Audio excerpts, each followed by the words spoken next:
All right, so the first entrance to the house, this is the parking lot. First of all, there are 2 dogs at the house, so that will be one consideration to keep in mind when the patient's arriving home. This is a slightly uneven surface due to the indentations in the walkway, as well as cracks along the walkway that we would need to watch out for.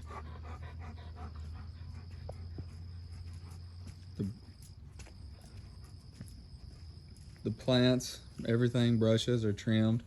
They wouldn't get in the way of the walkway. And there are 3 steps to entry here with no handrails. So we would also need to take that in consideration because these are pretty, these aren't very deep steps, but no handrails could be an issue because the patient did use bilateral handrails and then leading into the door here, which is 1 step to enter onto a rug. The next entryway will be in through the garage. There is a slight curb cut here that we would need to be aware of. When walking in, the first thing that really comes to mind is the clutter that's alongside the steps here on the left and the right, and no handrails are available as well. So when going up, these steps are slightly deeper or higher individually than the last entrance. And then it is required to open the door while you're standing on the steps as well. And then you also lead into a carpet, which is a change in surface material as you come into the door. The final entrance is through the back way by the pool. There's a steep incline in this area as well as a decline in the area that I just came from, so that would be important to consider, as well as the curb cuts along the sidewalk. The gate opens outwardly, so that would also be a consideration due to the patient having to use a walker or a cane and then having to reach over to be able to open the gate. And this area is near a pool, so there is a chance of a hazard here because of water and slippery surfaces. This is the same material as the entryway in the first entrance.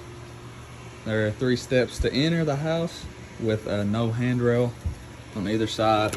And then again, this also opens and enters into a carpet, which is a change in surface. So upon entry, using the second entrance that I showed in the video from the garage, I have a laundry room to the right, which is easily accessible with no extra steps, but there is a change in surface we need to be aware of. And also we need to be aware of the clutter on the right side, which could be a safety concern as well. As far as the cabinets or anything that the patient may need to access, the patient would need to be able to go into a squat or half kneel position to access these bottom cabinets, but the washer and dryer are easily accessible. As far as the half bath here, this isn't the patient's main bathroom, so we would just possibly need a raise on the toilet seat if the patient needed that. We also need to be aware of the surface change going in as well, and then the cat food bowl and water bowl. We also need to make sure the patient's aware of that because it is a possible trip hazard. When coming into the kitchen, we have lights that are easily accessible on the side just as we walk in. All of the countertops, including here, the island, beneath the cabinets over there and there, are all the same height, so they should be a good height for our patient. We have the pantry with a light just inside here. Everything should be easily accessible. He may have difficulty with the upper shelf because of its height, so we need to take that into consideration. As well as the clutter along the bottom could also be a safety hazard. As far as reaching into the cabinets, he should be able to access them pretty easily because they're within arm's reach. So the countertops aren't too far out. as well as an accessible sink and dishwasher. The area where you prepare food on the stovetop and the oven have places that you could set food off to the side when it's prepared, and then you're able to get food out of the oven and place onto the island with ease, so that would be good for the patient. As well as optimal walking room around. He would be able to get a walker around here if needed. We just need to take into consideration this rug because it is a little bit loose, and these chairs aren't as stable as these larger chairs here. And then also when walking through here, just taking into consideration any rugs, any change in surfaces because the patient could possibly trip. Now entering into the living room area, we can see that there are lights here and lights on the other side of the couch or the love seat there through either entryway. And we can see that both entryways provide plenty of room to for the patient to make their way in to the living room. This large placemat or place rug is, we need to definitely inform the patient of the change in surface here and to be careful when moving any assistive device or themselves onto this surface. But it shouldn't be a risk of moving due to it being so large and the furniture sitting on it to help hold it down. Now this furniture in the middle is compliant, pretty compliant, so when you sit down it tends to sink in. So we would definitely need to inform our patient on proper ways to perform sit-to-stands from these surfaces, or possibly have him sit in a chair like this that is a little bit less compliant. It may be easier for him to get up from. It's also important to consider that for this furniture, it is fairly low to the ground. So that is another thing that the patient will need to be informed of, and something that's important for us because it will be more difficult for him to get up from these lower surfaces, which is again why we may need to use a higher surface or less compliant surface such as this chair. So approaching the master bedroom here, we can see that this corner is fairly tight and it may be difficult for the patient to negotiate with an assistive device, as well as this door being only 31 inches wide. It may also pose that same issue. So we need to be aware of that. And coming in, we see another large rug, but it is held down by the bed, so it shouldn't be too much of a concern as far as sleeping, but we do need to inform the patient on the change in surface, make sure they're aware of that and how to negotiate that.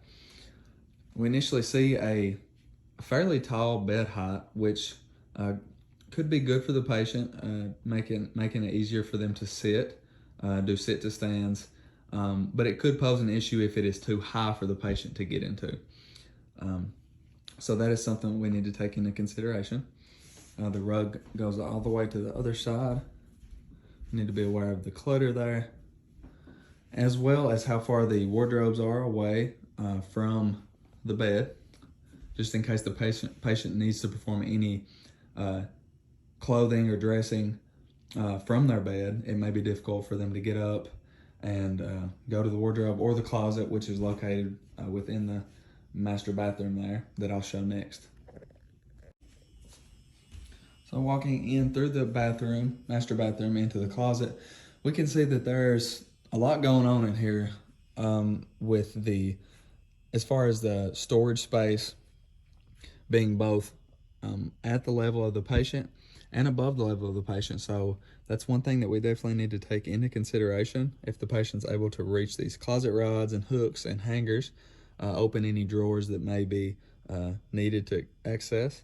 The light is accessible here, which is good, and the patient may need to be able to climb up onto this stool to get a higher object, so that's also something we need to keep in mind, as well as this change in surface.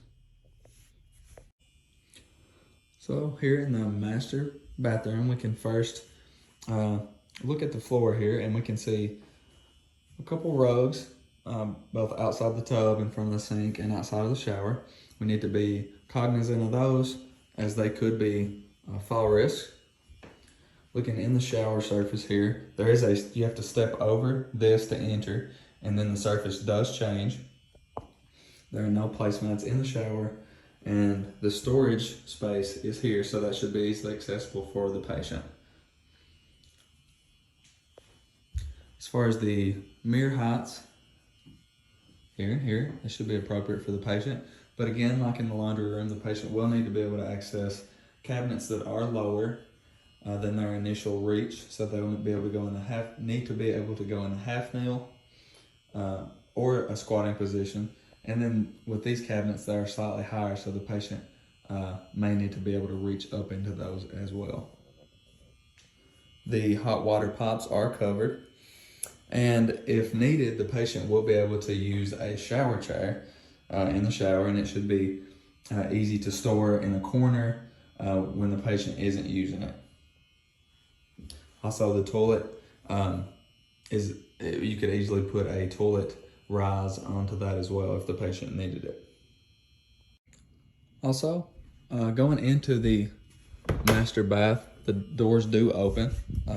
Both the doors are open, so that provides plenty of room for the patient to get in and out. They do open towards the bathroom, and then there is a slight change in elevation and surface going into the bathroom, as well as the change in surface in the middle of the bathroom that we need to be aware of.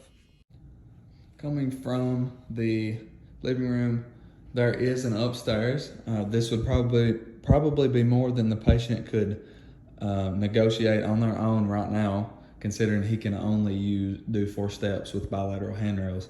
We do have a handrail on the right side here, and there are 16 steps to get to the top. And then there are 3 bedrooms, a storage area, and a bathroom upstairs. However, the patient should not need to come up to this area, and if he does, possibly for storage space into this room, his children, who live 10 miles away, should be able to come help him.